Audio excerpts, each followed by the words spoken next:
No matter what you do, practice makes perfect. To be really good at anything, you've got to practice. You've got to practice not your mistakes, but the right way. And knowing the right way means more than learning the rules.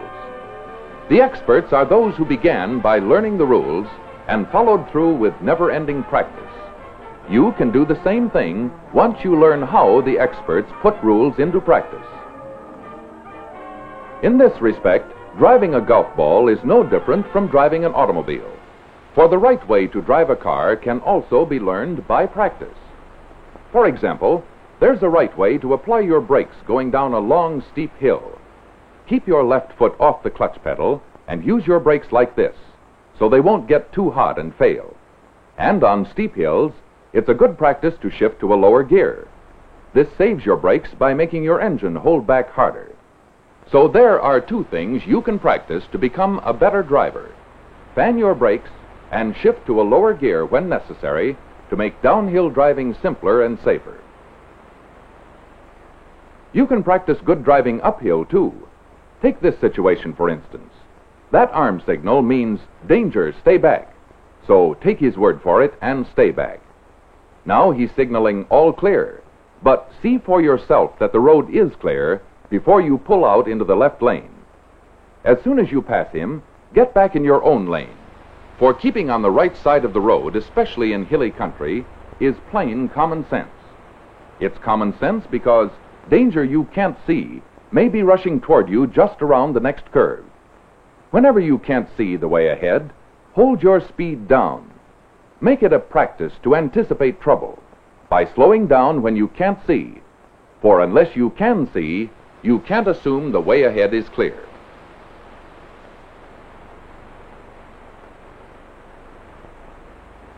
When you hit a stretch of road like this, your natural inclination is to step on the brake.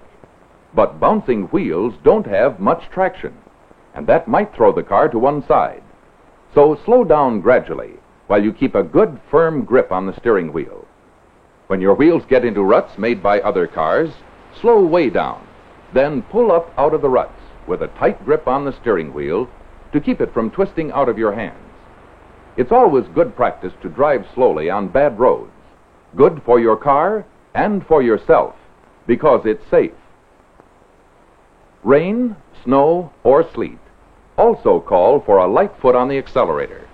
For in the first place, you can't see as well, and in the second place, you can't stop as quickly as you can on a dry road. On a dry road, you can stop quickest, of course. When you have to, you can step on your brakes and stop in a hurry. The black band represents the distance required to stop your car on a dry road. Now let's see what happens when the street is slick from rain or snow or ice. You're traveling at exactly the same speed as before. You have to put your brakes on at exactly the same point. But remember, now the street is slippery. You've done everything you could to stop your car, but it goes 4 to 6 times as far as on a dry road. Only by making it a practice to drive more slowly and more carefully in rain, snow, or sleet can you protect others and yourself. Water on the highway can be a serious driving hazard. To greatly reduce this hazard, slow way down before driving through it. It's almost impossible to tell in a hurry how deep the water really is, but it is possible to drive through relatively deep water if you take it easy. If necessary, shift to second so you can crawl through the water. When you get through the water, it's a good idea to try your brakes to make certain that they are operating properly. A couple of stops will usually dry them out. Water hazards often exist in unsuspected places on the highway. Wet leaves, for example, even on an otherwise dry pavement, can be as treacherous as glare ice. Skidding is dangerous, and you should know what to do about it. First, let's take a close look at what happens when a car goes into a skid. We'll watch it in slow motion. In a skid, the rear end of your car acts like it's trying to get ahead of the front end, like this. Something must be done to keep the car going straight forward, yet putting your brakes on just makes the skid worse. Let's start over again and see what to do. The instant you feel the rear end swinging, turn your front wheels in the direction the rear end is swinging. Turn them into the skid to get your car back under control. No matter which way you skid, always turn into the skid. But, better yet, prevent skidding by taking curves more slowly. On snow, ice, or rain, tires have a tendency to slip instead of grip. You don't try to run on ice, you walk, and it's the same with your car. You will find that with practice, you can apply so little power your car will walk right out of slippery spots, and you'll be on your way in no time. Slip is not all that wheels may do unexpectedly.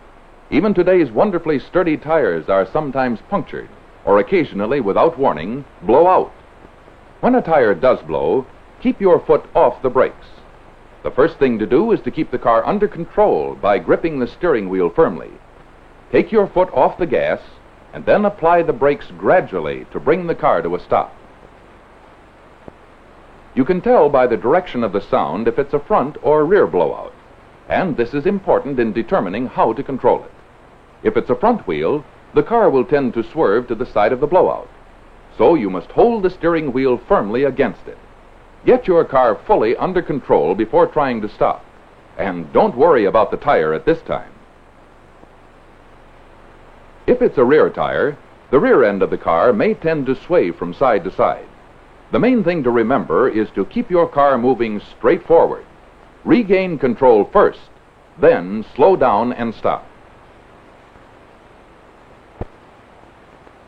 Because he has practiced keeping his mind on his driving, the alert driver is ready for any emergency, whether it be the bark of a blowout or the snarl of a siren.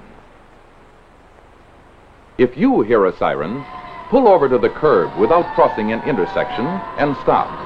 For a siren means that an official vehicle has the authority to use the space you are occupying. Keep your mind on your driving all the time. Dusk, for example, is an especially difficult time of the day to drive. Be on the alert for pedestrians, for hazards appear to blend with the gray twilight. Turn on your lights early so you won't be a hazard for others. But most important of all, slow down at sundown. At night, of course, the skillful driver continues to be on the alert. Make it a practice to dim down bright instrument lights to improve your night vision. And learn the right way to pass drivers who fail to depress their headlights.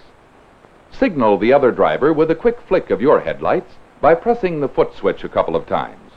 And instead of looking at his headlights, shift your eyes to the right, to a spot wheel marked with an X, on the edge of the road ahead of the car. Now keep your eyes on the imaginary X, and you won't be blinded when a car passes.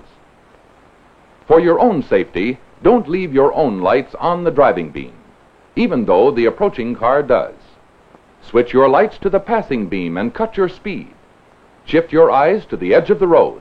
X marks the spot. As soon as the car passes, look ahead again. But give your eyes a few seconds to readjust themselves before you resume normal driving speed.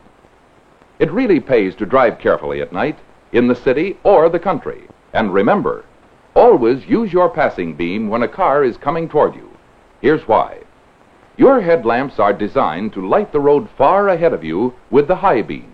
But this beam will unavoidably shine right in the eyes of an approaching driver, and his high beam shines in your eyes. So cars are equipped with a passing beam. Always use it. As cars approach each other at the crest of a hill, even the passing beams are blinding, as you can see. So make it a practice to slow down as you approach an oncoming car at a hilltop. It's smart because it's safe.